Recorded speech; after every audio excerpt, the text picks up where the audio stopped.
The following is a list of questions that were directed to former Dulce Base Security Officer Thomas Edwin Castello approximately a year before his death or disappearance. They are followed by his responses. Question: when exactly was the upper human-occupied level of the Arculita installation constructed?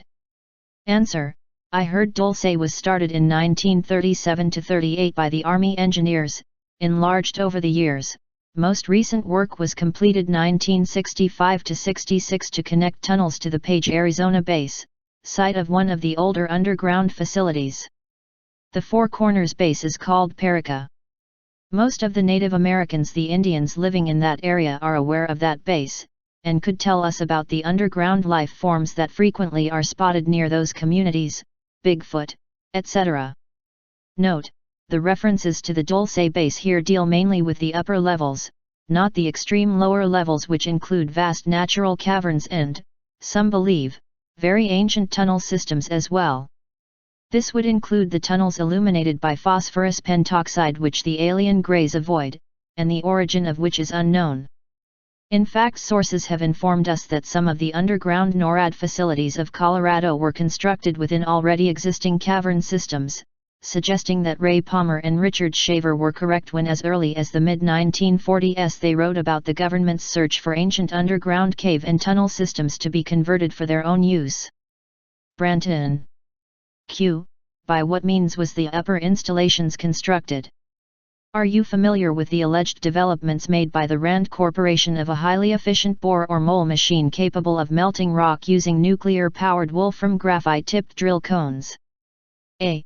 According to several senior maintenance workers, part of it was blasted by nuclear devices in the 60s. There are sections, like the shuttle tunnels, that were formed by an advanced tunneling machine that leaves the tunnel walls smooth. The finished walls in those tubes resemble polished black glass. Q. By whom was the Dulce installation originally constructed? A. Nature started the caverns. The Draco-reptilian humanoids used the caverns and tunnels for centuries. Later, through Rand Corporation plans, it was enlarged repeatedly. The original caverns included ice caves and sulfur springs that the aliens found perfect for their needs. The Dulce caverns rival Carlsbad caverns in size. Note: Carlsbad caverns and especially the adjacent Lechagilla caves are officially among the largest and deepest in the world, with several leads that remain to be explored by professional speleonauts. Branton. Q. What exactly are the cattle and human organs such as blood, anal tissue, eyes, reproductive organs, tongues, etc. used for, i.e. the organs obtained via cattle and human mutilations? A. Read the so-called Dulce papers for more information. Q. Are the various electromagnetically controlled air or spacecraft that have been seen leaving from and arriving at Mt. Arculita, manned by humans, the alien entities, or both? A. Arculita Mesa is a minor area. The craft leave and are stored in 5 areas. One is SC of Dulce, one near Durango, one at Taos, NM, and the main fleet is stored at Los Alamos under. Note: I believe Thomas Castello is referring to the Joint Operational Fleet. From combined sources, however, it appears as if Dulce is absolutely surrounded on all sides by alien bases, and that Arculita Peak, although apparently the central nexus of the entire underground network, is nevertheless just one part of an overall complex that some claim is nearly the size of Manhattan. One source has indicated that there are chambers a few hundred feet below the very town of Dulce itself that are part of Level 1 of the facility. This close proximity may explain why it has usually been described as the Dulce base. Apparently, even with his high security clearance, Thomas Castello was only familiar with one part of the overall megacomplex which underlies the area. Whatever amount of activity is taking place there, different sources seem to indicate that the town of Dulce nevertheless lies over a major crossroads, convergence, or intersection area of alien activity, even though the core of alien activity has been extended to Los Alamos. Los Alamos and the mountainous regions east and southeast of it in and around the Santa Fe National Forest seem to be the major nest of reptiloid/gray forces in North America, although there is also a large number of dens scattered throughout the underground networks between Dulce and Area 51. Dulce seems to be a major through point for exterran and subterran reptilian activity, a central infiltration zone for surface operatives, as well as an operational base for abduction, implantation, mutilation agendas, and also a major convergence for sub-shuttle terminals, UFO ports, and so on. Branton. Q. Others have suggested that some of the entities below Dulce are not of extraterrestrial origin, and that they are actually descended from saurian or reptiloid beings such as the velociraptors or Stenonychosaurus equus, a serpentine race or races similar to that hinted at in the 3rd chapter of the Book of Genesis. Yes, some reportoids are native to this planet. The ruling caste of aliens are reptilian. The beige or white beings are called the Draco. Other reptilian beings are green, and some are brown. They were an ancient race on Earth, living underground. It may have been one of the draconian beings that tempted Eve in the Garden of Eden. Reportoids rightly consider themselves native Terrans. Perhaps they are the ones we call the fallen angels. Maybe not, either way, we are considered the squatters on Earth. Q. Some have suggested that the so-called underground E.T. bases and tunnels may, for a large part, be literally thousands of years old, constructions of an antediluvian race which attained to a considerable level of scientific complexity, and who were destroyed by a divinely initiated cataclysm which took place after they attempted to merge their science with occult/supernatural forces. For instance, some have suggested that the Bermuda Triangle phenomena may be the result of an out-of-control Atlantean experiment that led to a space-time disaster which produced electromagnetic fallout in the Triangle area and elsewhere after they had accidentally loosed powerful forces and energies into the world that they knew very little about. Do your observations tend to confirm or refute such a possibility? I'm not sure about the divine part, but these aliens consider themselves native Terrans. Where do the little grey aliens fit in? Q. They work for, and are controlled by the Draco. There are other grey-skinned beings that are not in league with the Draco. Q. Did you ever talk to any of the aliens at the base? Since I was the senior security technician at that base, I had to communicate with them on a daily basis. If there were any problems that involved security or video cameras, I was the one they called. It was the reptilian working caste that usually did the physical labor in the lower levels at Dulce. Decisions involving that caste were usually made by the White Draco. When human workers caused problems for the working caste, the reportoids went to the White Draconian boss, and the Draco called me. At times, it felt like it was a never-ending problem.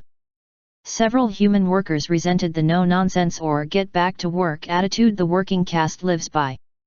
When needed, intervention became a vital tool. The biggest problem were human workers who foolishly wandered around near the off-limits areas of the alien section.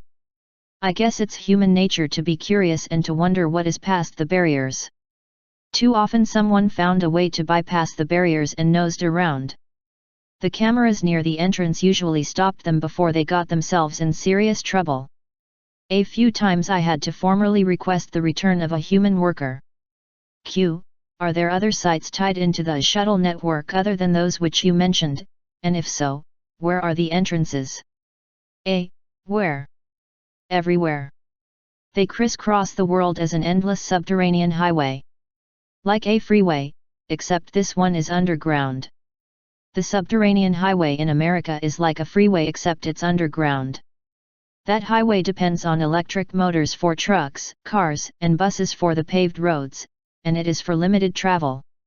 There is another style of transit for freight and for passengers that is for rapid travel. That worldwide network is called the subglobal system. It has checkpoints at each country entry. There are shuttle tubes that shoot the trains at incredible speeds using a maglev and vacuum method. They travel at a speed that excels the speed of sound. Part of your question involves the location of entrances to that base. The easiest way to answer is to say every state in the USA has them. Frequently, the entrances are camouflaged as sand quarries, or mining operations. Other complex portals are found on military bases. New Mexico and Arizona have the largest amounts of entrances, followed by California, Montana, Idaho, Colorado, Pennsylvania, Kansas, Arkansas, and Missouri. Of all the states, Florida and North Dakota have the least amount of entrances. Wyoming has a road that opens directly into the subterranean freeway. That road is no longer in use, but could be reactivated if they decide to do so, with minimal cost. It's located near Brooks Lake. Are there any bases in the state of Utah? Note, Thomas mentioned several areas surrounding Utah, Colorado, New Mexico, Arizona, Nevada, and Idaho, where there are connections, but little on Utah, which according to some sources lies directly over one of the largest natural cavern systems in North America, one that is said to reach deep beneath the western Rockies as well as beneath the Bonneville Basin. Branton. Have you heard anything about an alleged underground installation within the Wasatch Mountains? A. Salt Lake, Lake Powell area, Dark Canyon, Dogway Grounds, Medina, Vernal. All have exits there. Others too. Note, there have been many rumors of ancient tunnel systems being intersected during the excavations of sub-basement levels below major industrial and mall areas in downtown Salt Lake City. Various stories surrounding these tunnels include explorers who have entered the tunnels and never returned, reports of lizard people down in the labyrinths, reports of greys working with humans on electronic equipment, and massive building projects going on in huge caverns beneath the mountains to the east. Reports of humans who are part of an Asian-based Agadi kingdom who maintain colonies within the tunnels and caverns below, and who are in conflict with the reptiloids, greys, and a group collaborating human fascists from a network of massive underground facilities beneath the New Schwabenland region of Antarctica. Reports of men in suits having been seen pacing back and forth through large underground chambers carrying Uzi machine guns. Reports of seemingly bottomless shafts. Large tunnels strung with lights that are big enough to drive a semi-truck through. Sections of tunnel walls that look solid yet which one could put their hands through. Rooms which emanate a strange greenish phosphorescent glow. Abductees who are taken below and encounter all types of aliens. Discs that have been seen emerging from the mountains to the east and attacking incoming UFOs over the valley. Dungeons and Dragons fanatics who have been down in the tunnels and tell wild stories of hundreds of miles of maze-like passages. Reports of connections to the tunnel systems via the sewer drainage network, especially underneath the downtown Crossroads area. Reports of alien activity similar to that which has been described in connection to Dulce, New Mexico. And reports of a huge cavern network that reaches beyond the border of the state in all directions, a huge network that connects the underground systems of Nevada with those of New Mexico. There is a famous story which is not openly talked about. There are two versions, both may be true. In one version, a Mormon temple worker penetrated an underground tunnel below the square in downtown Salt Lake City and traveled for some distance through a series of underground catacombs until running into a lizard-like man. The creature attempted to attack him, but the man escaped and managed to find his way back to the surface. He began telling other people what had happened, and soon afterwards the government arrived in the area and went in and closed off many of the tunnels leading to the sub-basements of the temple. Presumably there was some heated debates over how much of the underground system this denomination was allowed to control. A similar dispute apparently occurred to the southwest, where the LDS Church maintained a large storage facility under Granite Mountain in Little Cottonwood Canyon, within the upper levels of a vast network of caverns. Fascist CIA elements and the Greys came in and took control of the larger caverns deeper within the mountain and ordered the vault workers to stay out of the forbidden areas, and stated that the U.S. government was now using them for national security purposes and that it was their patriotic duty to maintain the secret. The other version concerned a custodian who entered a tunnel near the cinemas area below the Crossroads Mall across the street and to the south from the Temple Square, while excavation was being carried out in that part of the mall. The worker entered the tunnel and before long encountered a serpent-type man, beat a hasty retreat, and told his fellow workers what he had seen. The FBI and the local police soon arrived and sealed the tunnel. Another story involved a young man who, along with a friend, had used a chain tied to his pickup truck to rip up a manhole cover in the area near the mall and the square.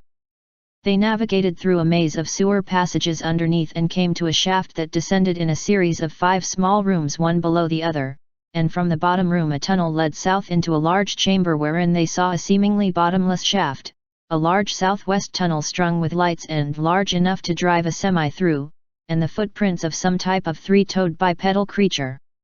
Other sources imply that early pioneers and settlers of the area who explored these tunnels came in contact with and in some cases even joined with some of the Telosi and Agarty Melchizedek Mayan underground colonies below the Salt Lake Flats, the Salt Lake Valley and the Western Rockies. These subterraneans had formerly established territorial agreements with the reptiloids and greys before the aliens begun invading their subterranean lands below the Intermountain West en masse in the early 1900s.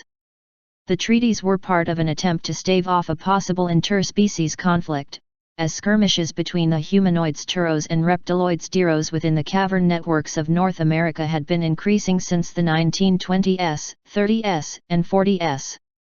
Because of a somewhat non-exclusive collective mind with which these humans interacted, it was decided that one possible way to convert the reptilians into becoming beings of emotion and compassion was to allow them access to the group consciousness. The reptiloids, however, once given access, immediately began taking advantage of the collective and used it to control the humans on a subliminal basis.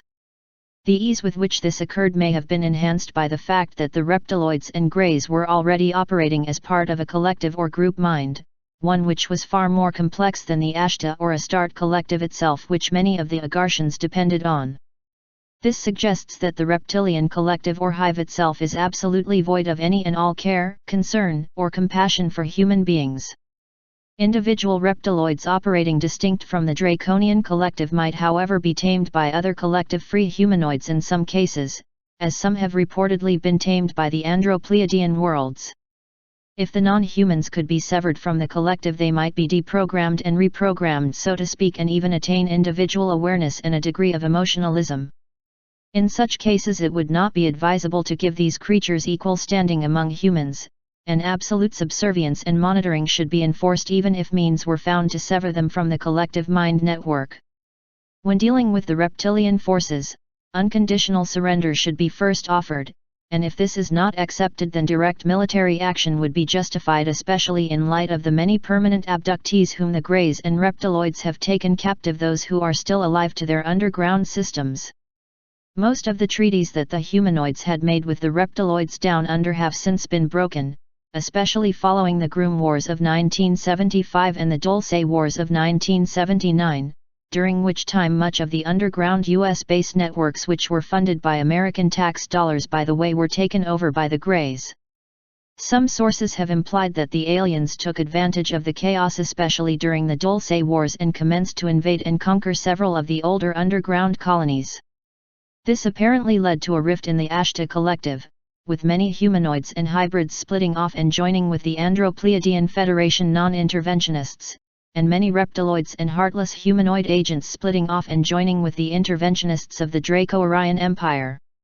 The Sirius B system, which, aside from Arcturus and Sol, has been the major center of Ashta activity, has since been shaken by this split between the two opposing Ashtarian factions, and war had reportedly raged through the Sirius system for several years, according to some contacts, an apparent reflection of the division within the underground networks of North America between the Pleiadian-backed Syrian humanoids and Orion-backed Syrian reptiloids, which both had maintained operations within the underground levels before the Dulce Wars broke out. The Dulce Wars were just the mere tip of the proverbial iceberg when we consider that the overall events which happened at Dulce had a chain reaction effect throughout this whole sector of not the galaxy. Before the division occurred, the reptiloids were invited to take part in peace talks in Telos and elsewhere as an act of good faith, but the reptiloid grey collectivists were more interested in expanding their empire and feeding their insatiable appetite for conquest than they were in making peace, although they agreed to peace treaties that they never intended to keep for Trojan horse manipulation purposes. There is a remnant collaboration such as that taking place in the underground facilities near Paradox, Nevada, where collectivist humanoids and reptiloids from Sirius and Sol still maintain a collaboration of necessity, in order to establish a global control system. However, a large number of humanoids within the underground systems are at war with the collectivist interventionist reptilian infiltrators who would otherwise assimilate these humanoids into their collective through deception, espionage and mind control.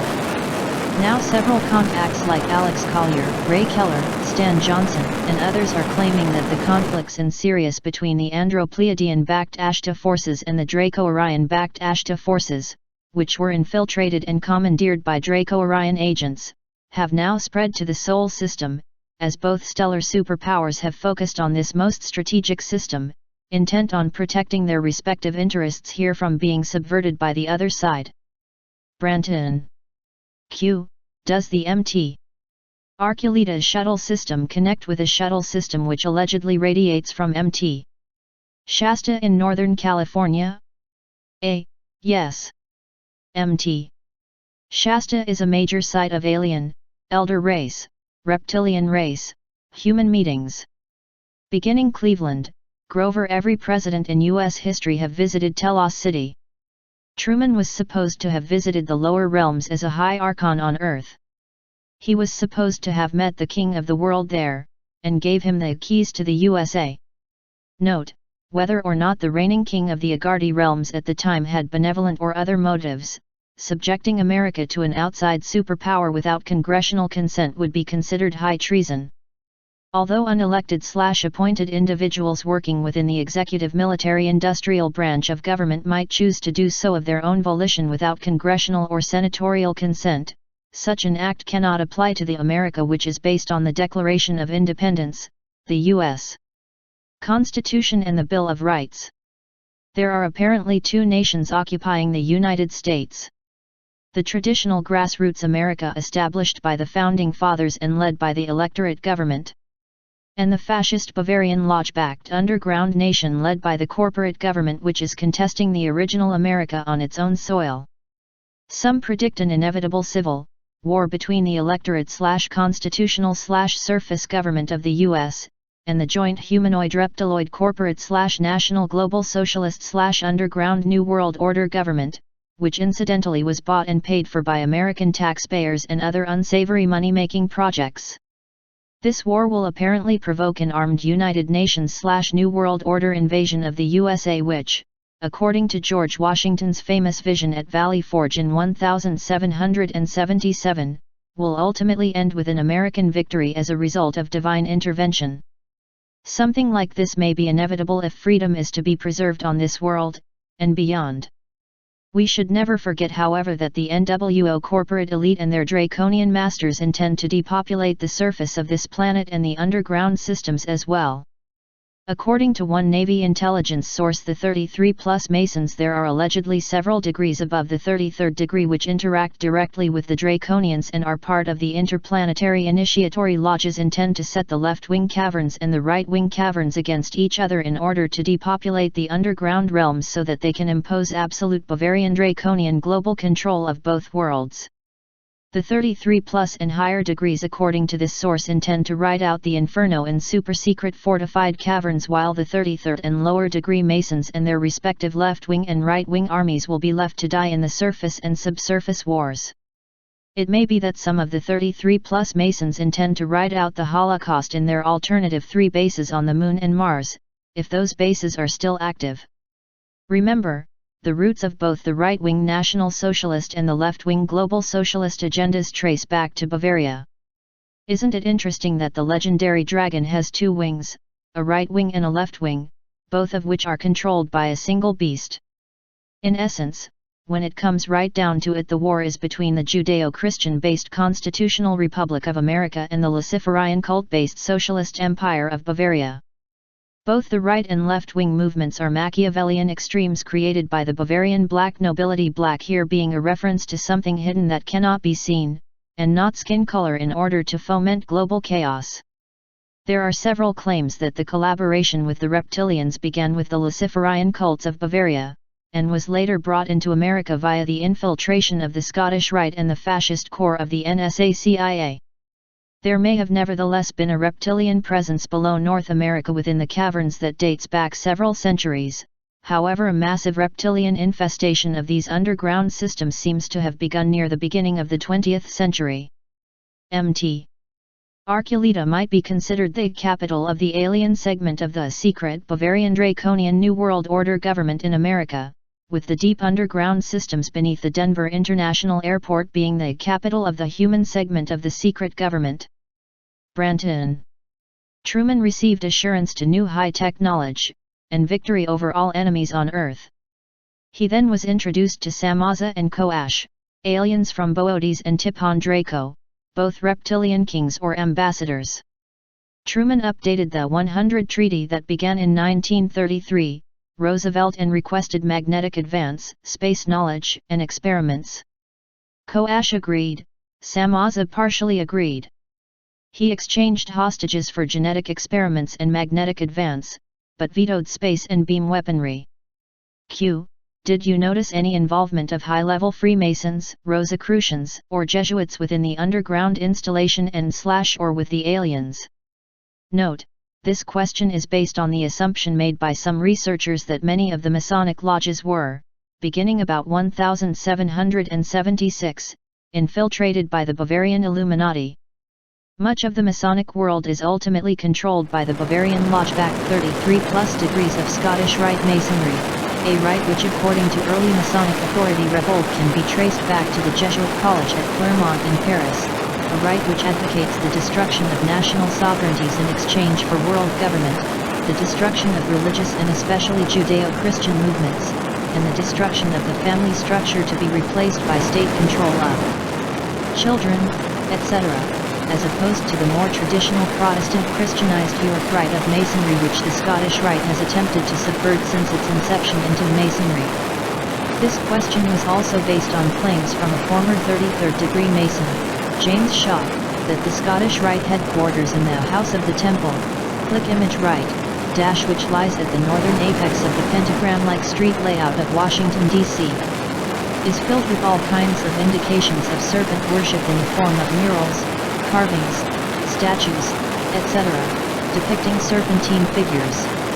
Actually, from what my sources tell me, not only are there degrees beyond the 33rd degree, but the 33rd degree itself is made up of two cores, an inner and outer core, the 33rd degree and the 33+ degree. In the past when the 33rd degree initiation was reached, a potential initiate might have been given a Bible or a cross and asked to spit on it or desecrate it in some manner. If they refused to do this, they were told that they had made the right decision and remained in the outer core of the 33rd degree, thinking that they had finally arrived.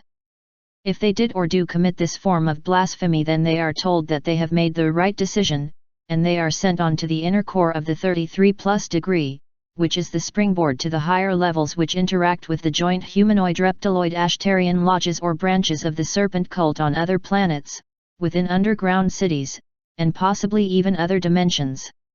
One source informs me that former President George Herbert Walker Bush, who was at one time the head of MJ-12, had attained to the 42nd degree, however he may have attained to even higher levels since that time. I would guess that the one who holds the highest level of initiation would be the Dragon King of Draconis himself, or whatever appellation the leader or the leaders of the Draconian Empire may go by. Branton. Yes, I did, but that is a loaded question, and I won't comment further. I'm not a Mason, or member of any other secret fraternal group. There is one organization I am a member of in the USA. That group is commonly called the Central Unit. It is a pleasure to tell you that I am a member of the Subgalactic League of Costa Rica. Q. Is there any truth to the allegations that the CIA/aliens have established bases on the Moon, and also Mars? I've heard that too, but I haven't seen proof with my own eyes. The aliens do allegedly have bases on several moons of Jupiter and Saturn. The CIA operates in other countries, but I've never heard they operate on other planets. Note, perhaps we should have referred to the CIA's superior agency, the NSA, whose personnel reportedly pilot the black-budget UFOs between the Luna and Dreamland bases. Branton. Q. Have you heard any hints or rumors suggesting that there may be lower levels beneath the Ultra 7 level of the Dulce Base, and also, where these might lead to and what they might consist of? Yes. Your guess is as good as mine. Sure, there was lots of talk, but that doesn't mean it's there. However, I will tell you, I saw elevators that were off limits unless you had an Umbra or higher security clearance. At that base, information is supplied to me at a need-to-know basis only. My clearance was Ultra 7. Q. Some insist that the U.S/secret government has developed its own disk craft based largely upon top-secret anti-gravity experiments carried out by the Nazi German scientists during World War II. Have you heard anything referring to this? A. When I was working in photo security, heard a lot of talk, never saw the proof, but once in the Air Force I developed a roll of film that showed a craft like Adamski's, with a swastika on the side. Note: a letter from R.J.M. of Pennsylvania dated January 31, 91 stated, "I have a lot of UFO videos. I also have The Secret Land 1947. It shows Bunger's Oasis and says they discovered warm land at the South Pole." One German author claims the Nazis had a photo finish fight with Bird. At the end of the movie, it says, Bird's intrepid 4,000 met and defeated Antarctica's toughest battalions. I don't think they were talking about the weather. Another source has stated that there were losses on both sides, and the battle for Antarctica against the Nazis' last battalion, which had fortified themselves in underground bases below the mountains of New Schwabenland, Antarctica, ended in a stalemate. Question: why would Adolf Hitler and Eva Braun commit suicide after Hitler had spent so much energy executing over 5,000 Nazi officials whom he suspected were behind his assassination attempt at the Wolf Bunker, especially if he had a way out via a secret Nazi South Polar base? The March 18, 1994 issue of the Plain Dealer Cleveland, Ohio carried an AP story titled "Doctors Find Burnt Body Could Not Be Hitler's." Excerpts include: French forensic experts say the charred corpse said to be Hitler's is not his body. Experts falsified verification reports ordered by Joseph Stalin to appease the Soviet dictator. The body is actually that of an unknown German male. The forensic experts spent more than 2 years analyzing the autopsy reports prepared by Soviet coroners in the days following the surrender of the Third Reich in 1945. The body said to be Hitler's had an extra tooth and only one testicle. No German doctor who had examined Hitler before his death ever mentioned either anomaly. This is also interesting when we consider that the well-known abductee, Barney Hill, remembered the following experience under regressive hypnosis as recorded in the Paranormal Encyclopedia, Mysteries of Mind, Space and Time. Barney and his wife Betty were abducted by gray-skinned humanoids from Zeta Reticuli. However, one of the beings on the craft was described by Barney Hill under regressive hypnosis in the following words, which are taken from p.1379 of the encyclopedia: another figure has an evil face. He looks like a German Nazi. He's a Nazi. His eyes. His eyes. I've never seen eyes like that before. Remember that this occurred nearly 15 years after Europe had supposedly been denazified. There seems to be an Antarctic connection with the Dulce scenario as well as other possible Nazi connections.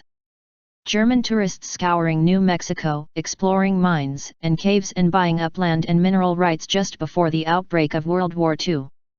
The Nazi-connected CIA's involvement and their placement of several Nazi SS agents, who had been brought into the U.S. via Project Paperclip, within the Dulce and other underground facilities.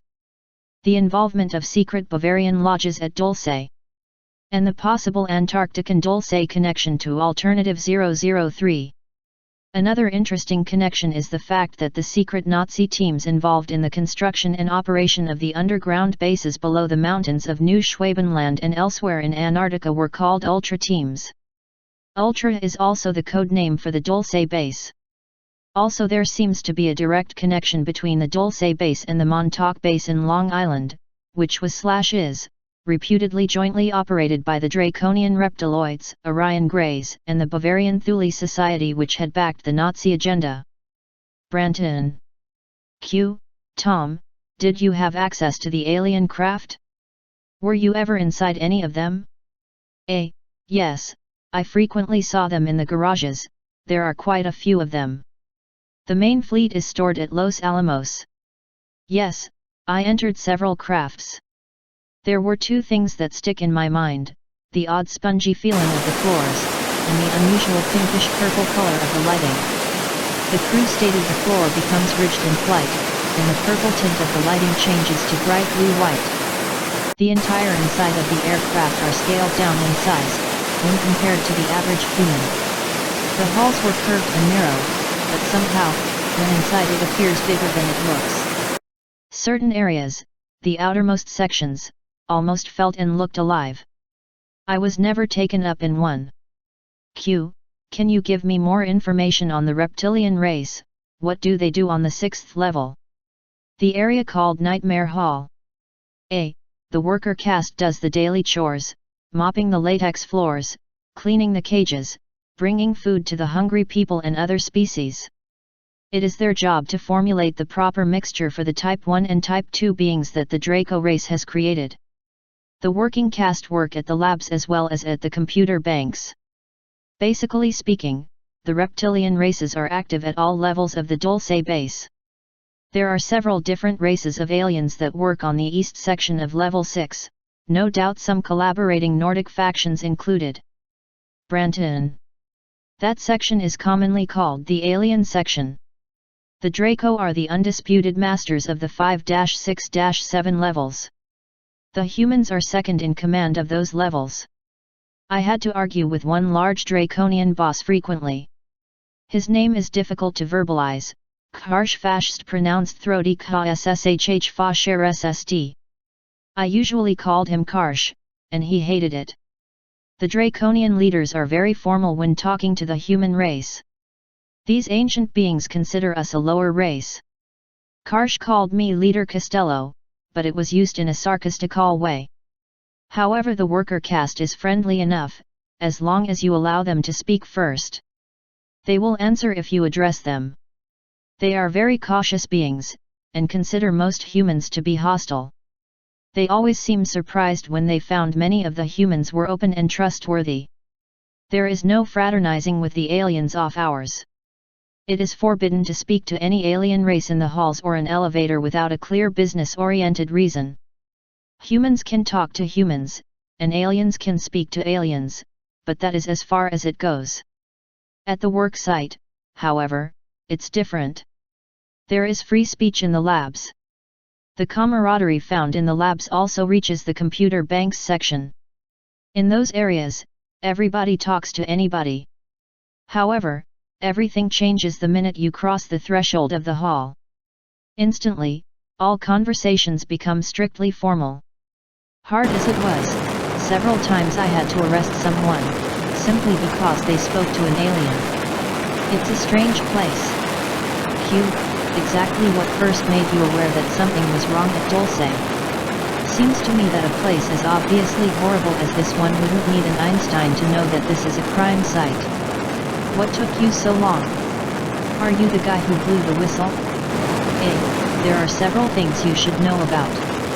I took an oath, under the penalty of death, that no matter what I saw or heard I would never divulge the information. Also, I signed a waiver that states I would willingly give up my life if I was found guilty of treason. At the Dulce Base, treason is anything that mentions the details of daily operations at this facility, when outside the confinement of this base. When I first arrived, a need-to-know policy was in effect. The story the honchos told us was that this is a tri-biotransfer facility with advanced technology, doing advanced adventurous methodology for medical and mental gains. Which is a fancy way of saying they do really risky things with human life just to see what would happen. If a medical cure happens, it will be heralded on the surface of the earth as a marvelous new cure, saying it was found after years of research at some well-known medical lab. The real story of the cure is never explained. After all, the Dulce Base is a secret facility. These people are very good at what they do. They do not tell the truth about the unfortunate people that end up in Nightmare Hall. I worked with aliens. With that in mind, you should get the idea of the secrecy and the security at that place. Yes, I know this was not the usual hospital-type job site, but in the beginning I bought the whole package. I was reminded daily by intercom, in the elevators, that this site does high-risk advanced medical and drug testing to cure insanity. Please, never speak to the inmates, it can destroy years of work. I'm sensible, when doctors say don't speak to them, who was I to destroy the delicate situation? But one man somehow caught my eye. He repeatedly stated that he was George S. and that he had been kidnapped and he was sure someone was searching for him. I don't know why he sticks in my mind. I found I was remembering his face, thinking he sure didn't look or sound insane, but many inmates said that. The next weekend I convinced a friend of mine, a cop, to run a check on the guy, saying I had a run-in with him and was curious. I didn't mention the base at all. It was a sickening feeling when the computer confirmed that George S. was missing. What's worse, the cops thought he was just another guy that got tired of the daily grind and split. That was the beginning. Am I the one that blew the whistle? No. The next Monday, I searched for George, but he was gone. There were no records that explained what happened to him. It was another security officer that came to me saying he and some lab workers wanted an off-duty meeting at one of the tunnels, off the record. Curiosity took over and I said okay. That night, about 9 men showed up. They said they knew they were risking me turning them in, but they wanted to show me some things they thought I should see. One by one they showed records that proved many inmates were missing people. There were newspaper clippings, and even photos that they had somehow smuggled into the base. They hoped to smuggle them back out, without me turning them into the honchos. I could see the fear in their faces as they spoke. One man stated he would rather lose his life by trying, than to lose his soul by not doing anything at all. It was that remark that turned the tide. I told them about George and the things I found out about him. After a few hours we pledged to attempt to expose the Dulce Base. Q. The name Nightmare Hall is descriptive, but surely there was a regular name. What was it called in the manuals? A. In the manuals it was called the Vivarium. It describes Dulce Base as a secured facility for tending bioforms of all types. In their report it is retold as a private subterranean bioterminal park, with accommodations for animals, fish, fowl, reptile, and mankind. After seeing this park, the name Nightmare Hall is far more accurate than the manual. The accommodations for the inmates at Nightmare Hall fall short of the pretty picture the manual describes. Q. You mentioned one reptilian leader, Karshfast. Do you know anything about him, like where is he from? Is he from Earth or some other planet? A. His name means Keeper of the Laws. They receive their name after they reach the age of awareness. They do not recognize time as an important factor in being aware the way humans do. Upon their age of awareness they are cognitive of the station or position they are destined to fulfill. At that time they chose or allow someone to choose their name. Their name will include the position they hold and several personally chosen letters. Each letter has a personal meaning, known only to the alien and the one that chose their name. Since Karsh's name means Keeper of the Laws, his name includes Kash memory or keep, base word for Akashic record, and Fash sloth, base word fast or bind. Reptilians choose to be not only private but secretive of the location of their natal place. To them birth, or emergence of life, is considered as one of the sacred rights of life. They consider Earth or Terra their home planet, but several reportoids discuss several star maps. Most of those stars were within the Milky Way. Within those star maps lies the stars and planets of the allegiance. Earth being one of the planets in their trade routes. If any human asked clear questions about the allegiance, the aliens referred the questions to the Draco. The Draco in turn, referred the questions to their supervisor me. I did not have that information about the stars, because information was supplied on a need-to-know basis. I didn't need that information. Q. Did any of the working caste join in the revolt? Could you give me some names? A few of the reptilian janitorial crew let us know that they knew we were attempting to sabotage the work going on in the 6th and 7th levels. One of them, with the name Shil, secretly formed a small group of reportoids with the same mindset as my group. Note: take note of the similarity between this scenario and the NBC miniseries V, which is now available on video cassette after years of non-availability. I have it on good authority that the original author of the V-idea was an investigator who knew Thomas Castello on a personal basis. He had connections in Hollywood and had written a motion picture script, which was in turn seen and borrowed without permission by an NBC employee and rewritten as a mini-series. The show was based on reptilian humanoids from Sirius B who had come to Earth under the guise of benevolent human-like space brothers to bring a new order of universal peace. In reality, they had a secret agenda to rape planet Earth of her resources and steal her people for biological sustenance. This agenda was being contested by a human resistance who refused to fall for the reptilians' facade, and these resistors were in turn working with a secret fifth column of reptilians who did not agree with their leader's agenda for planet Earth. Could this mini-series have had an actual basis in a bizarre reality? Branton Schell took upon himself the danger of informing me. He was as open as is possible in a unique situation. On the day I found out about it, I was inspecting a camera near an exit tunnel. He approached, stooped down. The tall reptiloids average about 7 to 8 feet in height according to most witnesses. Branton, seemingly scraping some non-existent dirt, and he quietly said, "A few of us agreed that you are singular in your interest in missing human reports. If true, walk away. I'll reach you. If it's untrue, destroy my life now." My heart almost leaped out of my chest, but I silently walked toward one of the white halls. For the rest of my life I'll remember those words. It was the first time I knew reptilians could have individual thoughts and opinions. Basically, they formed a uniform front with a small variety of interests. Or at least, that was what we had thought. It was a couple days before I heard from him again. As he walked beside me in the 6th level's infamous hall, I heard him say, "Enter the exit tunnel on the 6th level, north, after your shift." The next few hours were long and filled with thoughts of betrayal, or worse, but I shouldn't have worried. I contacted one of the original 9 resistance men, and let him know, just in case. Gordon wanted to go with me, but I convinced him to wait a few feet from the exit and pretend he was having trouble with his cart electric, like a golf cart. When I got there were 3 of them. Schell formerly introduced Fashha and Huamsha name base word is Sha or assist. With that, I quickly grabbed Gordon from the hall and the 5 of us talked and walked in the dark tunnels about 3 hours. After that day, the joined resistance group got bigger and bolder. Ultimately, it ended when a military assault was initiated via the exit tunnels and they executed anybody on their list, human or reptilian.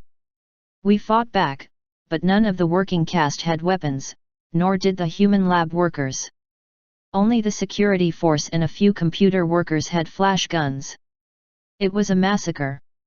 Everyone was screaming and running for cover. The halls and tunnels were filled as full as possible. We believe it was the Delta Force because of the uniforms and the method they used that chose to hit at shift change, an effort that killed as many as named on their list. Note, if Thomas Castello is correct in his assertion, then based on his overall revelations, as well as the revelations of others such as Robert Lazar, Phil Schneider, etc., the Dulce Wars were the result of at least 5 overlapping factors or scenarios which converged at more or less the same time or played into each other. This may have also involved a conflict of interest within MJ-12 itself, and apparently involved different security forces including the Delta Force, Black Berets, Air Force Blue Berets, Secret Service, FBI Division 5, CIA Stormtroopers and Dulce Base Security. The various factors which seem to have played into the Dulce Wars would include animosity towards the Greys for their slaughter of several scientists and security personnel in the Groom Wars below Area 51 3 years earlier as described by former MJ-12 Special Studies Group agent Michael Wolff. Accidental encounters between aliens and human construction workers and security forces near Dulce as described by Phil Schneider. An attack on the Dulce base resistance that was apparently ordered by die-hard collaborators in deep-level intelligence as described by Thomas Castello. An attempt to rescue several of our best scientists who had been captured by the aliens after they had discovered the grand deception involving a violation of the established treaties, that is the permanent abduction of thousands of humans to the Dulce and other bases for God only knows what purposes, as described by John Lear. Could it be that MJ12/PI40 was unaware of these abductees, yet their superior agency, the Black Monk/Magic Agency, was aware and had agreed to an actual exchange of human life for technology? And another factor would involve a dispute over whether human security personnel could carry flash guns as opposed to machine guns.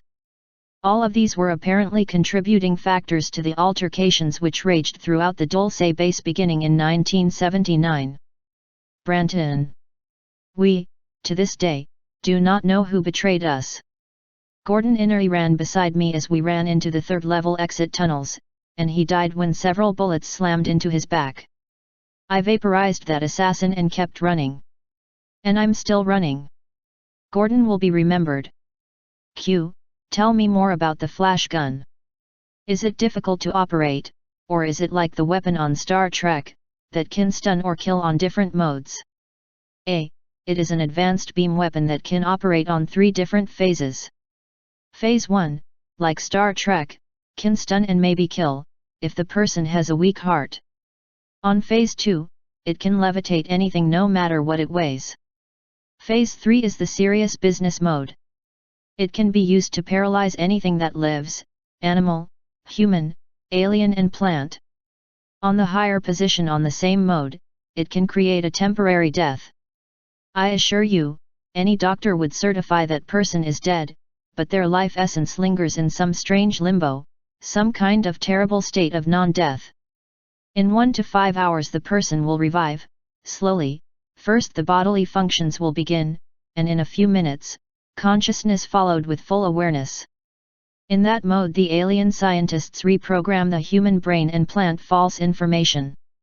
When the person awakes, he recalls the false information as information he gained through life experience. There is no way for a person to learn the truth. The human mind remembers and believes completely the false data.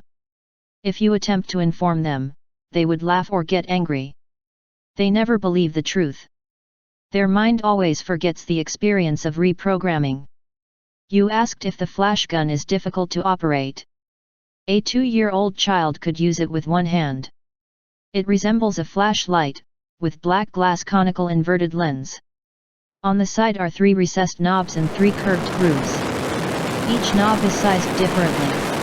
The closer the knob to the hand, the less the strength. It's that simple.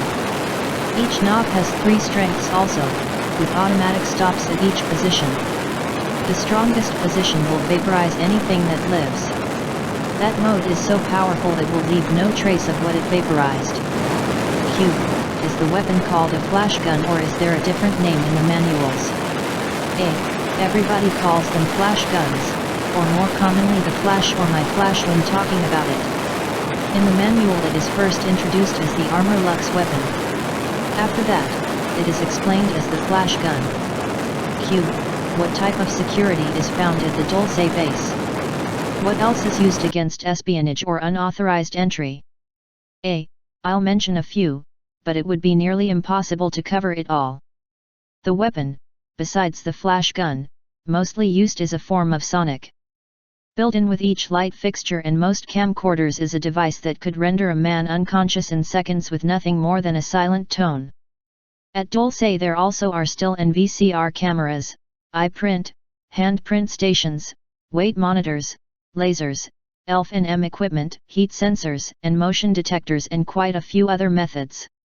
There is no way you could get very far into the base. If you made it to the 2nd level, you would be spotted within 15 feet. More than likely, you would become an inmate and never see the light of the surface world again.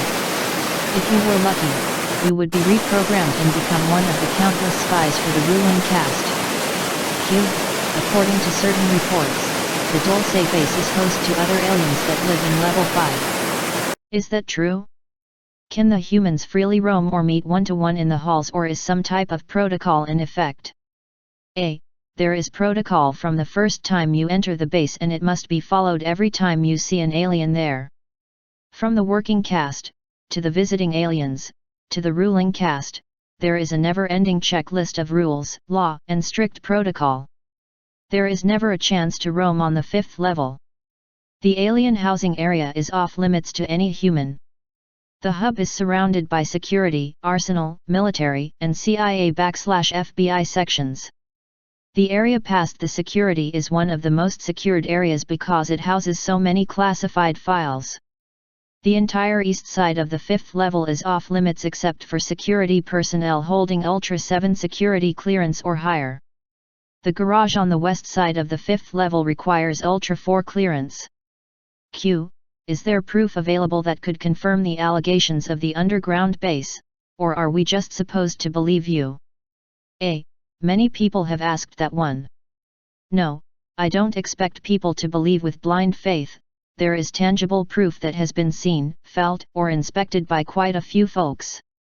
I'm in no position to go on a lecture circuit to explain to every person on a one-to-one basis.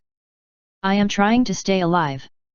All I can do is state again, that Dulce is a secret facility. They work hard to make sure nobody can find the place. If everyone could easily find it, it wouldn't be a secret facility. I've explained the extreme security methods they use. There is other proof available. There are 5 sets of copies in 5 different boxes in 5 different locations that hold complete proof of everything I have tried to explain. Here is a list of contents of each box, delivered into the safekeeping of 5 individuals known only to Thomas Castello and to the individual recipients, Branton. A. 27 sheets of 8x10 photographs of aliens, creatures, cages and vats. B. 1 silent candid videotape, begins on the computer banks, shows the vats, multi-shots of Nightmare Hall, 2 shots of Grays, 1 shot of the terminal showing sign saying to Los Alamos and about 30 seconds of the shuttle train arriving. C. 25 pages of diagrams, chemical formulas and schematics of alien equipment. D. A copy of the new treaty complete with signatures. E. 2 pages of original alien documents signed by Ronald Reagan as Governor of California, each page includes Reagan's signature. The original set mentioned above is sealed in one-piece oxygen-free heavy plastic box. That set includes A. 27 sheets of 8x10 with original negatives. B. The videotape, and the original microfilm, from which the videotape was copied. C. The 25 original pages of diagrams with notations, formulas, alien equipment schematics plus the schematics for the flash gun and my flash gun. D. The treaty with Reagan's signature plus 7 other political signatures and 4 alien signatures. The working flash gun in that box is an extremely dangerous weapon. In the wrong hands, there is no limit on the danger it could inflict. That proof must be protected.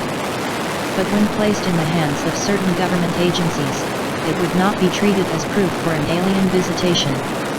That government branch knows the truth and they publicly lie. Think about it like this. Do you know, for certain proof, that George Washington lived? Or do you believe what other people said about him? There is no one alive that saw with their own eyes what is claimed about him. You judge all you know about him by what other people said. Columbus said there is a new land, and it was found. I am saying there are aliens in several underground bases in this country and terrible things happen in those places. If I die, before it is proven, search for proof. After all, the Dulce base and the other bases aren't going anywhere. Unlike UFOs themselves, they are not here today and gone tomorrow. If they are there, then there are bound to be some indications of the fact. Branton. Demand that the government admit it. If enough people demand it, they will find a way to explain the base, or at least explain why they must keep it secret. There are many people that work at the Dulce base that know me. I am challenging those co-workers to speak up, at least anonymously. Send a letter, or a telegram or fax to confirm what I have explained.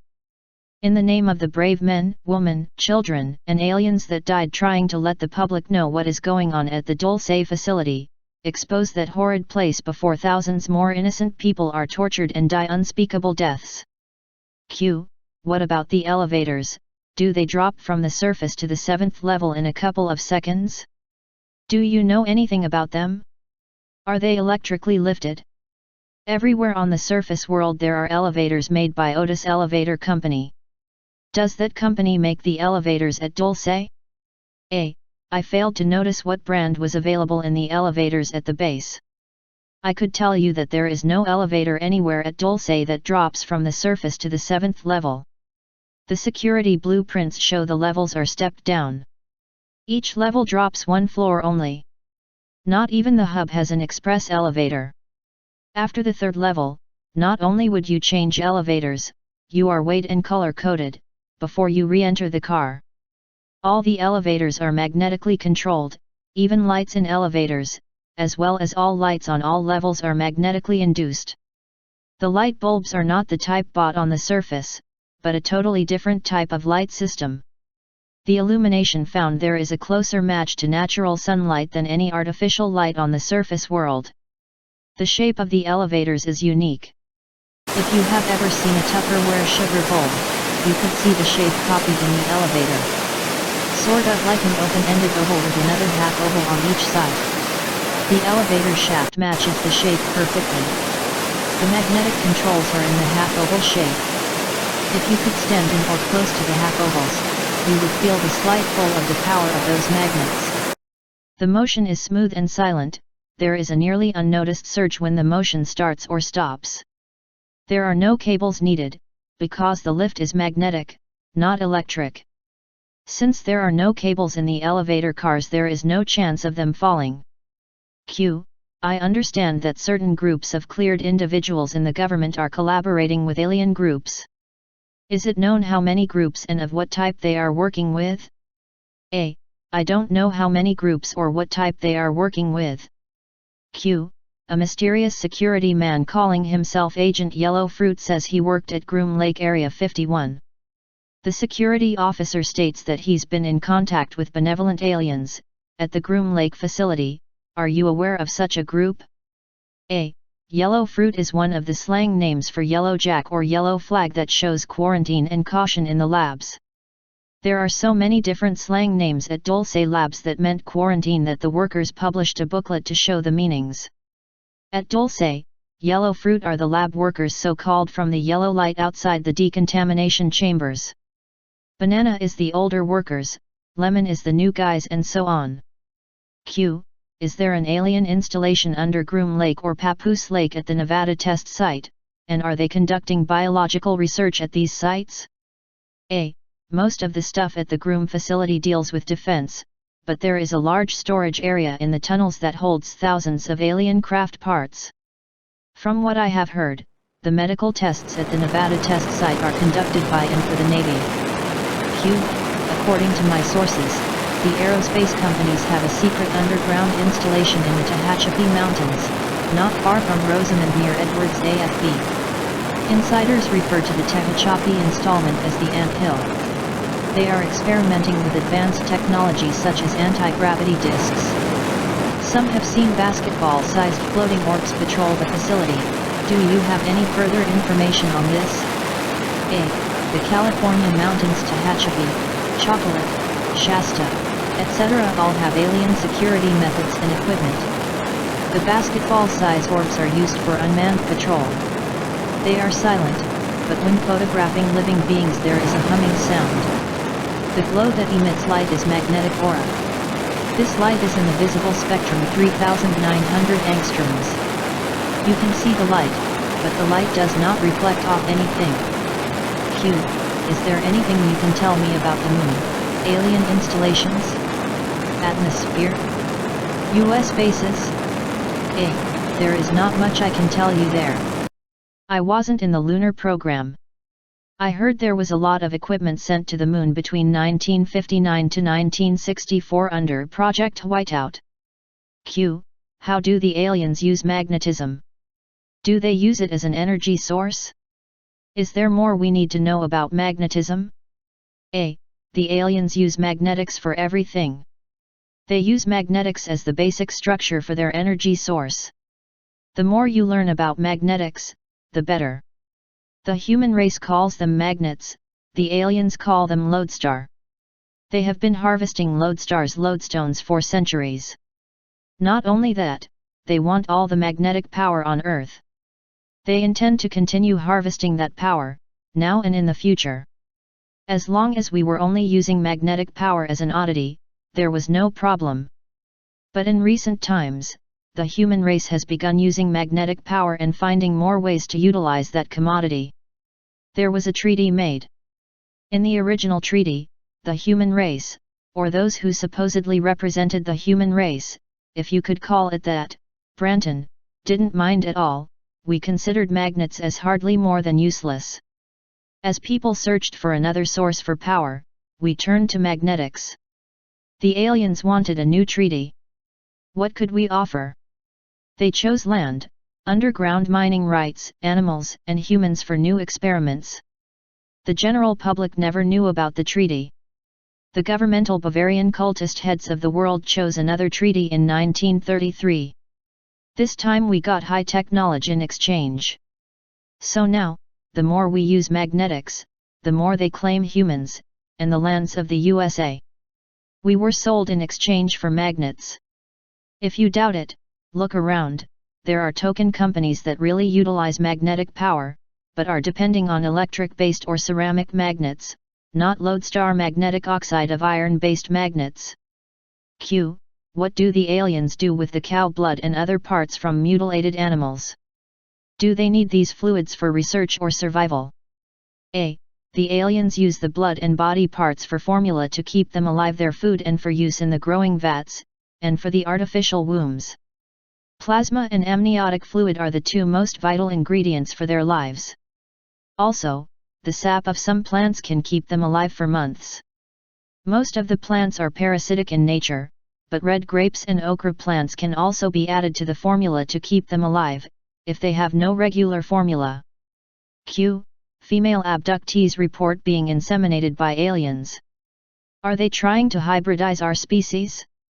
A. Yes, they are breeding slave warriors for the upcoming war with the alien races, the Nordic races. Branton. The Serpentine races are in orbit around Earth, Venus, and Mars. Q. Abductees have reported that the aliens can pass their bodies and that of the abductee through window glass. Is this a feat of magic achieved by advanced technology, or is it a psychic power? A. The aliens have mastered atomic matter. They can go through walls like we go through water. It is not magic, just physics. We can learn to do the same thing. It has to do with controlling atoms at will. Q. Are you in communication with benevolent aliens, or do you have contacts that are? If you are, can you tell us how we can communicate with their teams? A. I am not at liberty to discuss communications with any friendly alien life forms. I can tell you there is a friendly factor active in Costa Rica. I am in direct communication with that factor. I am an active member of the Subgalactic League of Costa Rica. This organization, using a small satellite dish, a television set and ham radio equipment, reached this factor. I might suggest that by using similar equipment and a low band frequency, you may reach the same factor. Q. Do you stay in the USA, or do you live abroad? Do you work now? I know you have been on the run for several years. A. Yeah, quite a few years. I visit the US, but it's really dangerous when I do. I've lived in several countries. I spent a few years in Mexico, working as a mercenary soldier. It's rough work, frequently living in the bush, eating whatever I can find. I spent time in South America, fighting the drug cartel. It's not the citizens, it's the secret government, top officials, and American alphabet boys, CIA, FBI, etc. I settled in Costa Rica, bought a small house in Limon. Actually, it is a shanty that someone abandoned. I paid the equivalency of $11 to one of the local constables for the right to call it mine. My name changes when I think someone is asking questions. I've worked in one of the underground bases near the Panama border. It's in the mountains, not very far from a passive but active volcano. It is not as fancy as Dulce, but the people are wonderful. Q. What is the best city in Costa Rica for an American to visit and maybe move to live? A. None of them are worth anything by comparison, but I like Limon. There is a real culture shock when you get past the tourist sections. Inside the urban areas, it's not so bad, but away from the beaten path the picture changes. There are no improvements in the shanties, no sewers, plumbing, or paved roads. But if you stay in the cities, and you don't mind the big difference in the cultures, the countries have a lot to offer. Nice weather, great beaches, and beautiful trees with fruit growing everywhere. Q. Are there any other security level names other than secret, top secret, ultra? A. There are many other security clearances, here are a few: Umbra, Stellar, G27C, Triad, UMT Universal Military Training and UMS Universal Military Service, Astral and Sub-Astral. Umbra is higher than Ultra. Note, it may be conceivable that some of the higher security clearances are used for the joint human-alien interstellar projects.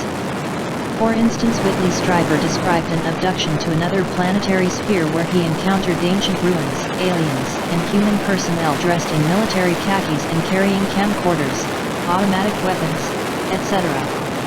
Obviously, such personnel would have to possess an extremely high security classification, such as Universal Military Service for instance. The Joint Alien Illuminati Alternative 3 projects have reportedly taken part in joint offensive operations against the peaceful residents of other worlds, this according to a couple who defected from the Alternative 3 movement after an agent from the Federation warned them about such atrocities. Branton. Q. Ever see a badge with Maji? A. No. Q. Since you have lived in Spanish-speaking countries, it's obvious that you are bilingual. What other languages do you speak? A. Other than English, the only other languages I speak are Spanish and Yushu, the common language alien spoken at Dulce. I speak Spanish fluently, and enough Yushu to keep myself out of trouble. Shortly after I first transferred to Dulce, I took a crash course in Yushu. Anyone that plans to spend more than 1 week working at that base, they are wise to learn the basics. Otherwise, you are required to wait for an escort to get around. All the signs at that base are written in the universally recognized symbolic language. Yushu is logical and easy to learn. Q. What are the eating habits of the aliens? Are they carnivores? A. That depends whether they are one of the gray worker caste, one of the reptilian worker caste, or one of the higher developed draconian leaders. Also, the created beings, replicants, Type 2 being, or one of the really strange genetic mixtures. I'll try to cover a little of each. The formula includes amniotic water, plasma, and several other body parts raw, usually bovine.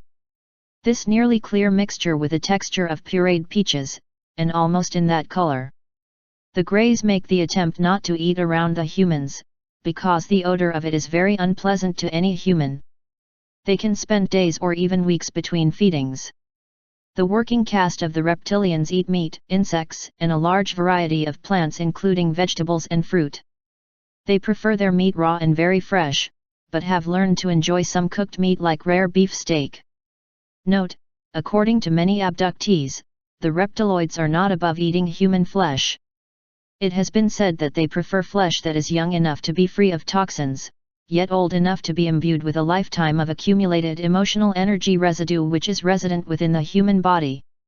Some abductees claim that certain reptilian factions have such complex biotechnologies that they are able to remove a human soul energy matrix and place it in a containment box, and use the controlled body for whatever purpose they choose.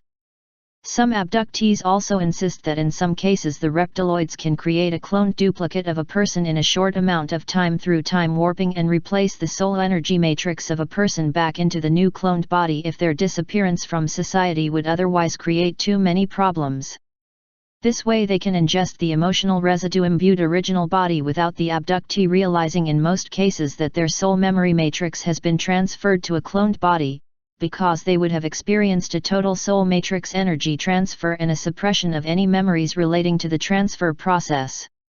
The cloned bodies do not possess the integrated emotional residue that the vampirialistic reptiloids apparently crave and find intoxicating in a similar manner as a human on Earth who is addicted to hard drugs. Branton. Unlike the Greys, they eat frequently and usually carry or send for food on their breaks. The ruling caste is secretive about their foods. They have created several dietary myths that they carefully embellish when the chance arrives. One of their favorite legends involves one of their ancestors' ability to eat an entire flock of geese in one setting. They rarely eat in sight of any other species. They carefully choose their food, then carry their meal to their quarters. It was only when dignitaries arrive at the base did they join their meals. They enjoy the same foods we do, and they have been seen secretly munching on a freshly found snail. The human-looking replicants eat some cooked vegetables. They rely on vitamins and liquid protein for sustenance.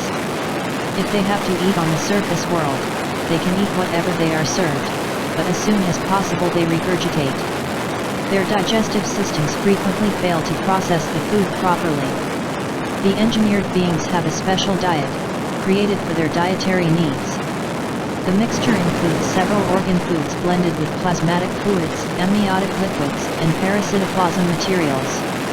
These unique animals also enjoy occasional green plants, usually grasses or lettuce. The creatures that are designed to become warriors eat protein-filled liquids. Q. In the Dulce papers, copper seems to be high on the importance list. In what methods is copper used? A. One of the main uses of copper at Dulce is containment of the magnetic flow. Magnets are used everywhere at that base. The infamous vats interiors are lined with copper, and the exterior walls are clad with stainless steel. The mechanical arm that stirs the liquid is made of a copper alloy. Other uses include dietary needs in a few of the transbiotic beings. There are several specially made cells or rooms built first with lead, then magnetic steel, then clad in copper. It is in those cells on the fourth level that contain living oral essence. This essence is what you would call a captured disembodied soul or astral body.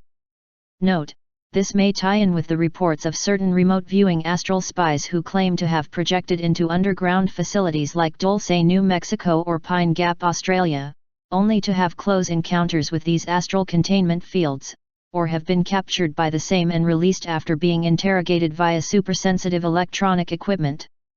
In one case, an Australian remote viewer was probing the Pine Gap facility where he also saw 3 other astral spies. The magnetic or astral body of one of these people had been captured by such a containment field, which really disturbed him. This man, Robert, also saw greys and reptiloids operating in the deeper levels of Pine Gap, and also Nordic-type humans who were apparently captives and who did not seem to be very happy about being there. Branton. Q. Growing multi-species beings, blood formulas, and human parts in vats sounds like a bad plot to a science fiction movie. The doctors and scientists of the world claim you can't mix the species. Note, naturally this may be true, however through genetic bioengineering and gene splicing this has apparently been accomplished to some extent. Branton. The concepts mentioned in the Dulce papers sounds far-fetched. Could you provide information that the average surface world reader could understand about similar things? A. The doctors and scientists on the surface world may say that, but underground, away from the prying eyes of ethics boards, they do grow transgenous beings. There is a lot of written material available at libraries. One of the best sources is an easy-to-read book published back in 1969, by Prentice Hall International, with the title of The Second Genesis, The Coming Control of Life by Albert Rosenfeld. In this book, they discuss animals that may be especially bred to supply genetically reliable organs for people, and the use of fetal or embryonic material from which adult-sized organs and tissues may be grown. Also, he discusses the fact that embryonic tissue has no immunological activity, therefore it cannot provoke the defense mechanism in the recipient. It will join the body not as a foreign antigen, but as a natural protein. He further discusses solitary generation, commonly called virgin birth, but also known as parthenogenesis. With one virgin birth in 1.6 million births average on the surface of the world, in Dulce that rate is reversed. Occasionally, a normally born human infant is born in the hospital wards on the 7th level. Parthenogenesis is the method used to grow type 2 beings.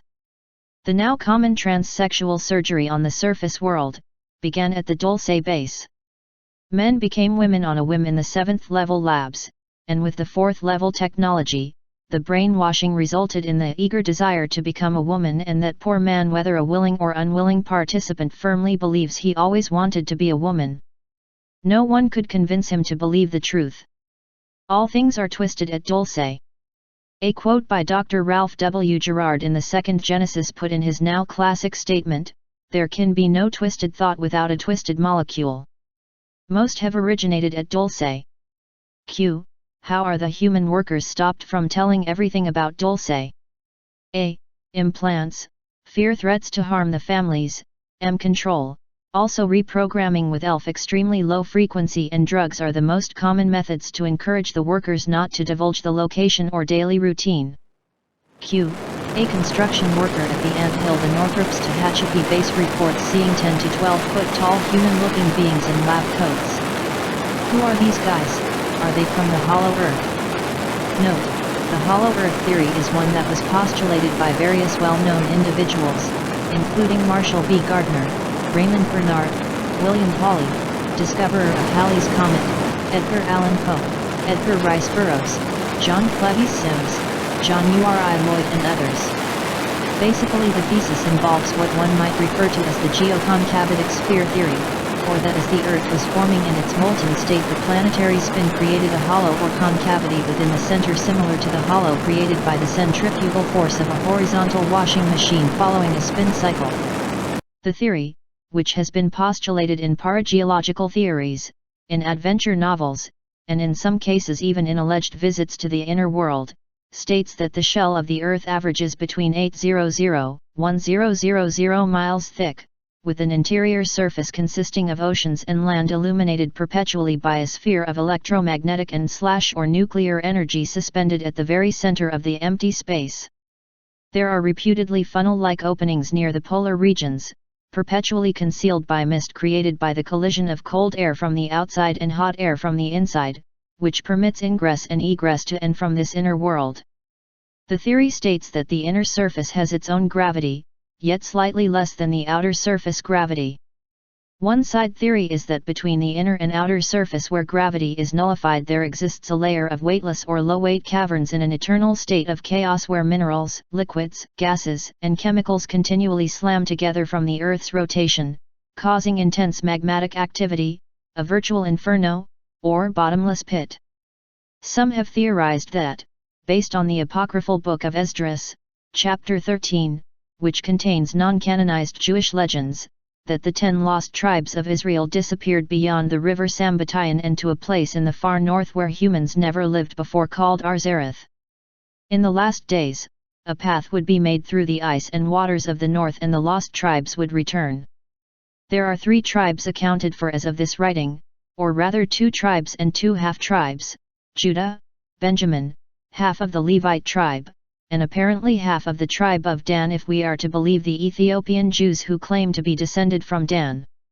The 13th tribe would be accounted for by the fact that the 2 Josephite tribes of Ephraim and Manasseh are considered distinctive tribes in and of themselves. As for the giants, some believe that these have a direct connection to the 10 to 12 foot tall Anakim people mentioned in the Old Testament who were driven out of Palestine, following which the Torah gives no further details as to their fate, although there have been many reports of such giants being encountered in large cavern systems below Alaska, Oregon, California, Utah, Texas, and Mexico, and also reports of ancient grave sites in the western U.S. and elsewhere where the remains of human giants have reportedly been discovered. Most often they, like the fifth-dimensional Sasquatch people themselves, have been described as being benevolent, unless provoked. Branton. A. They are probably inner Earth drones workers. The deeper you get, the stranger the life forms. The tall men are from the subterranean levels, lower yet are the dwarfed deformed forms. I don't trust either of them. There are other forms, that both the tall men and the dwarfed men fear and loathe. They are similar to Bigfoot in appearance, but extremely violent and enjoy eating whatever they find while it is still alive. They are subhuman and demented, with an IQ around 15.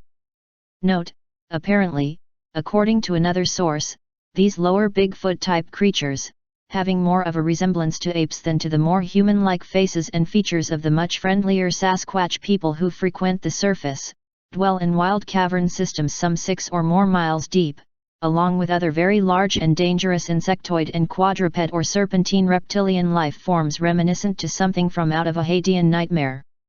This is according to a report I investigated some years ago of a group of speleonauts who reportedly broke into a vast underground labyrinth west and northwest of Cushman, Arkansas, where they encountered these types of creatures as well as friendly blue-skinned humans who claimed to be descended from a family that had survived an ancient global deluge by taking refuge within a large ship.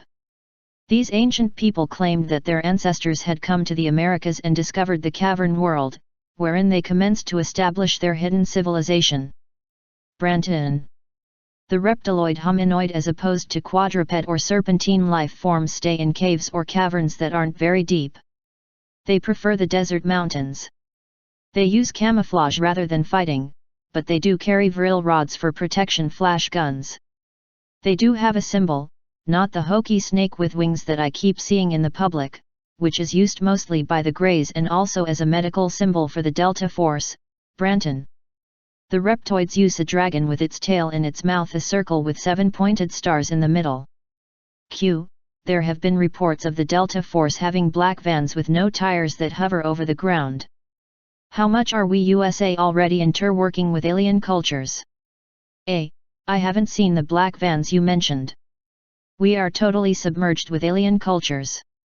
Very little of the original human cultures have survived. Q. How can we the public go after, or expose an alien culture which is covered and hidden? A. Go for the best shot. That means go after the reptoid. They stay near the surface, they choose to try to hide and avoid contact. They are soldiers, doing a job, and usually there are 2 or 3 at each job site. They are manning a remote post. They are not to bother the humans unless they are endangering the post.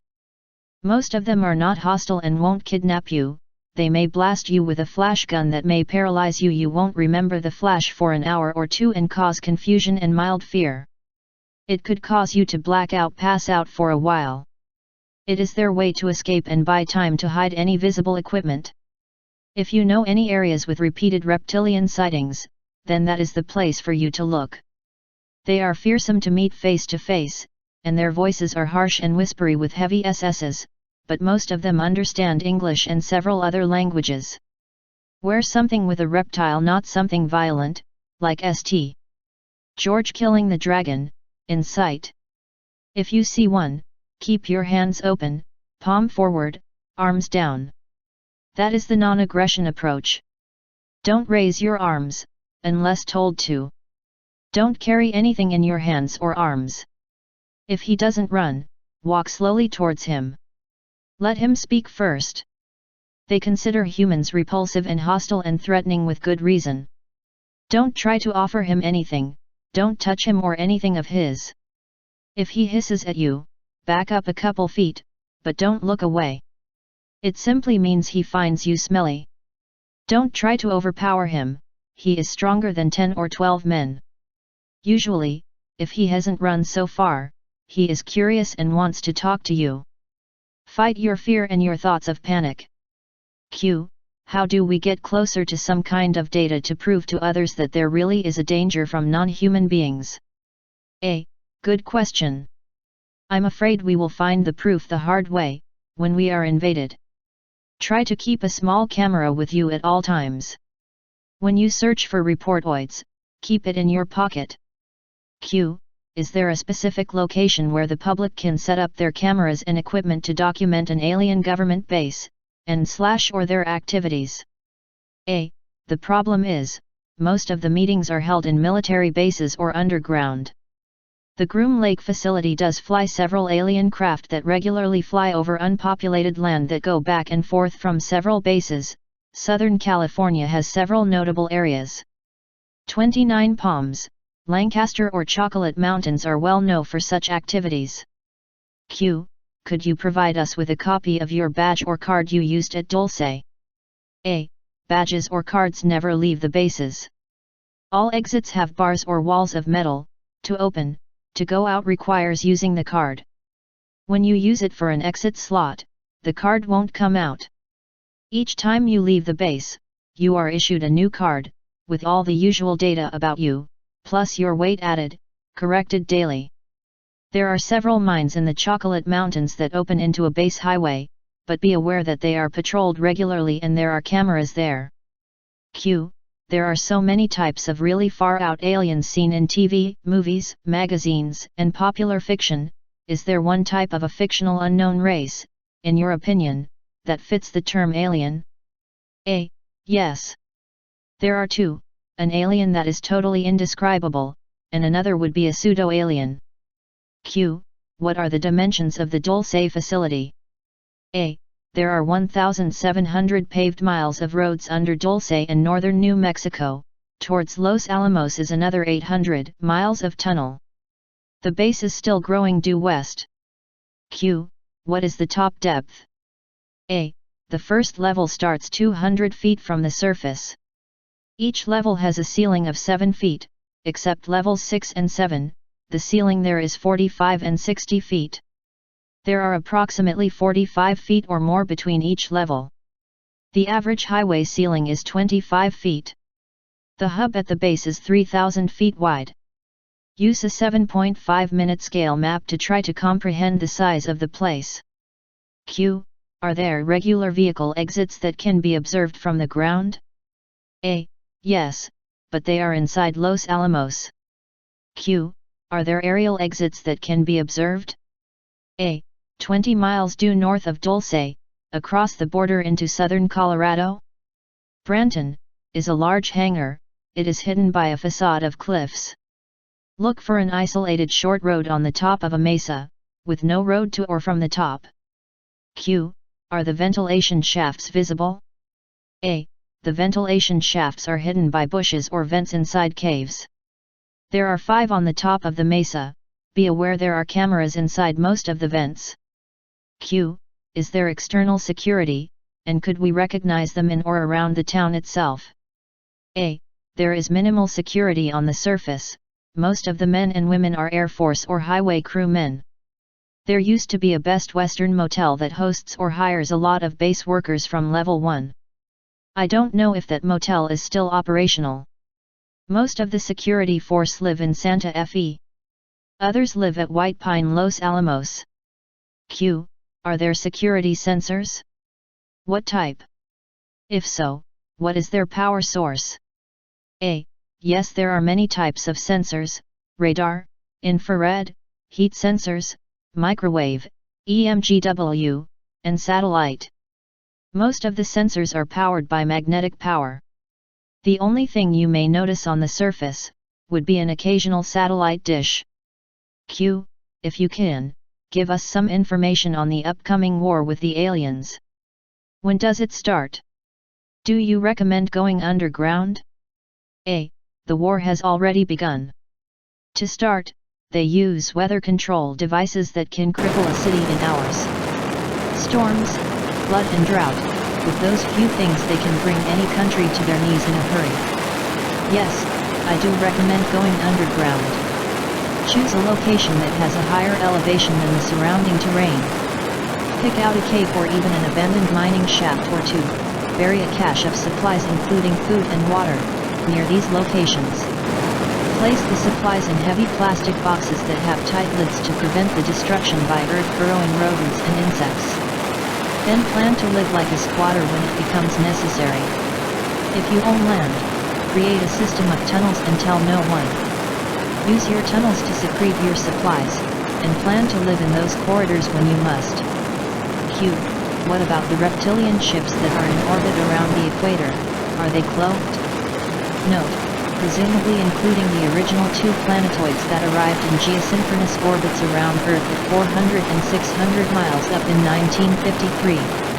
This reportedly led to an NSA project which successfully communicated with the Grey aliens and resulted in a contact landing treaty scenario involving President Eisenhower and other executive military-industrial officials at Muroc/Edwards/Holloman Air Force bases in 1954. Branton. A. They are not cloaked the way you may think. It's more like nobody is learning to see, even though it is in plain sight. Like the mailman becomes invisible because you are so used to seeing him you never noticed he is alive. One of the favorite methods of covert activities is to hide their operation in such an obvious way or place that no one would suspect it is covert. Note, for instance, hiding entrances to underground bases beneath religious shrines, federal buildings, mining works, malls, libraries, lodges, hotels, or basically areas that one would consider the least likely places to hide or accommodate an entrance to an underground facility. The underground New World Order FEMA facilities throughout the United States apparently utilize this type of concealment with many of their bases. Branton. Q. What are the Greys susceptible to? A. The Greys are photosensitive, any bright light hurts their eyes.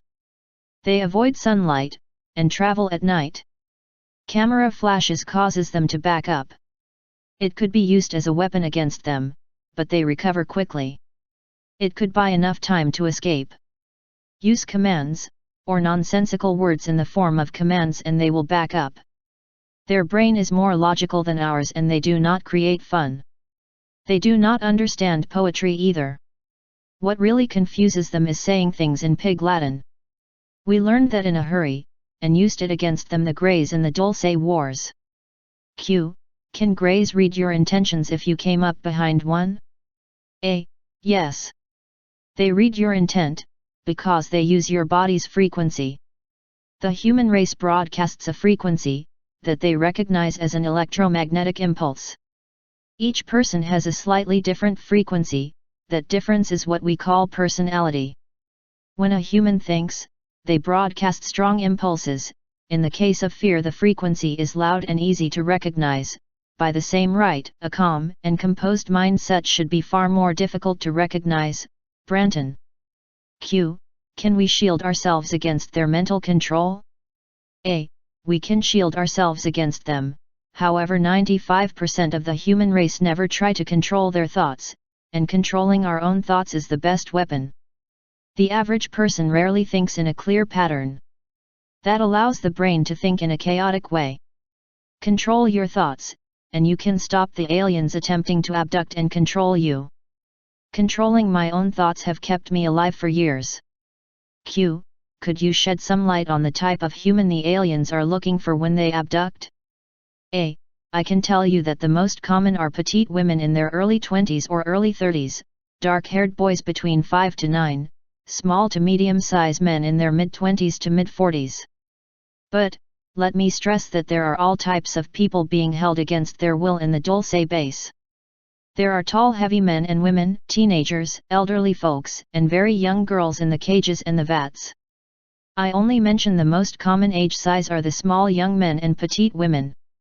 The boys are favored because at that age their bodies are rapidly growing, and their atomic material is adaptable in the transfer chamber. The young small women are frequently very fertile. The men are used for sperm. I have no idea why they prefer small to average size men. Q.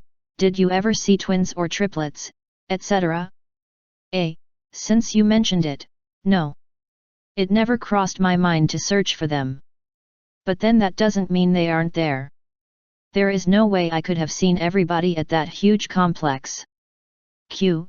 What is the prevalent human race at the Dulce Base? I am curious about both the human workers, and the inmates. A. The human workforce is made of people from every nation on the surface world. The one thing they share is that they all speak English. If you are asking if there are white, black, red, yellow and brown skin color, again I'll have to say that there is no prevalent race there. As for inmates, I could see all races there.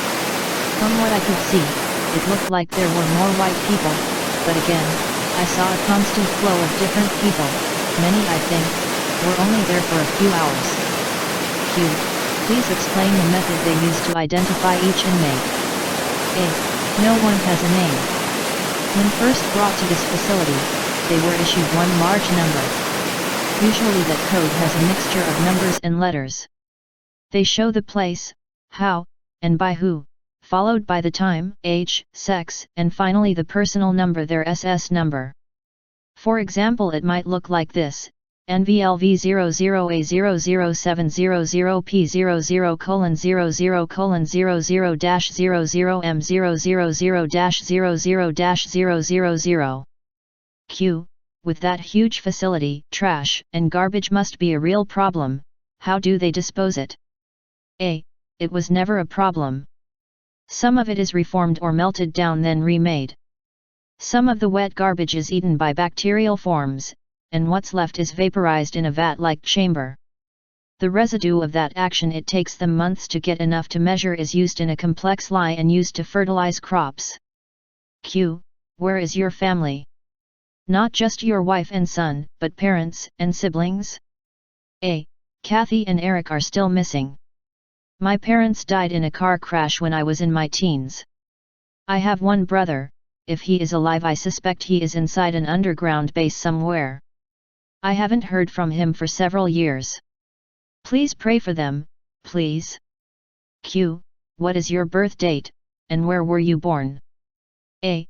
April 23, 1941, Glen Ellen, IL. Actually in a farm at home, in the place now called Glen Ellen.